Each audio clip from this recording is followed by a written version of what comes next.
কে সভাপতি হিসেবে উপস্থিত থাকবেন ডক্টর আশরাফ আলী।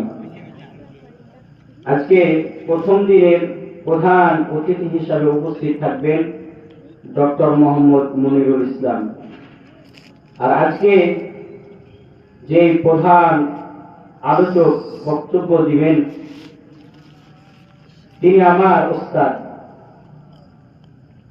আমি তার কাছে হেফজ শুনিয়েছি, তিনি আমার ওস্তাদ। আজকে আপনাদের মাহফিলে যিনি প্রধান বক্তা, তিনার ওয়াজ কিন্তু অনেক সুন্দর, তিনি অনেক সুন্দরভাবে কথা বলেন। আল্লাহ পাক রব্বুল আলামিন যেন তার কণ্ঠকে আরো সুন্দর বানাইয়া দেন। আমরা সকলে বলি আল্লাহু আমিন। আল্লাহ পাক রব্বুল আলামিনের প্রতি শুকরিয়া আদায় করছি যে আল্লাহ পাক রব্বুল আলামিন আপনাকে আমাকে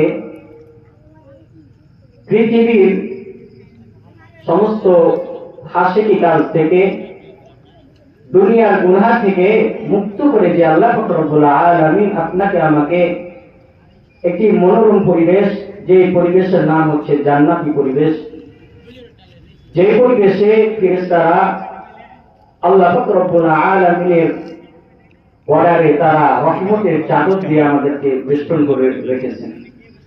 সুবহানাল্লাহ।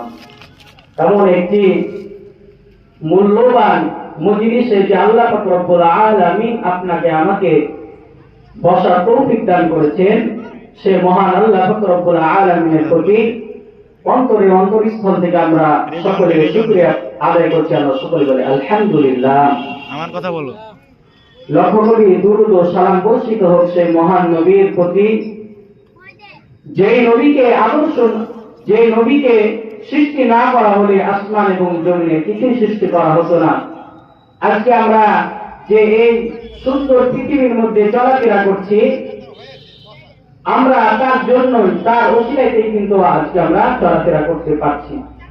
তাকে যদি আল্লাহ পাক রব্বুল আলামিন সৃষ্টি না করতে, তাহলে যে আমরা এই সুন্দর পৃথিবীতে চলাফেরা করছি, দুনিয়ার সমস্ত আরাম আয়েশকে ভোগ করছি, এটা কিন্তু আমরা পারতাম না, ঠিক কিনা? তো সেই মহান নবী যার আদর্শ মানতে পারলে ইহকাল শান্তি এবং পরকাল মুক্তি পাওয়া যাবে, সেই মহান নবীর প্রতি অন্তরস্থল থেকে আমরা তার প্রতি দুরূদ পাঠ করছি। আমরা সকলে বলি সাল্লাল্লাহু আলাইহি ওয়াসাল্লাম। সম্মানিত উপস্থিতি, আজকে আমার আলোচ্য বিষয় হচ্ছে